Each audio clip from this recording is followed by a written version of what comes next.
সন্ধ্যা বন্ধুরা। আজকে আমি মালপা বানাই আর সবার খাবার নিমন্ত্রণ আইবা। আমার মালপা বানানি শুরু হয়ে গেছে। এই যে দেখেন কিরকম ফুলাইয়া ফুলাইয়া মালপা বানাই আর এই যে দেখেন আমি কি ফুলাইয়া ফুলাইয়া লুচি মতন মালপা বানাই আর লুচির মতন ফুলছে।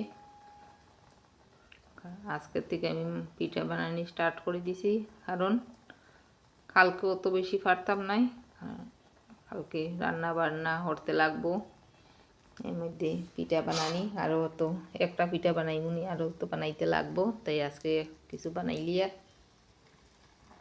মানে এর আগে মালপা আমার খাইতে খুবই ভালো লাগে, এর লেগে আগে আগে বানাইলি আর সবাই রে সংক্রান্তির পিঠা খাওয়ার নিমন্ত্রণ রইল।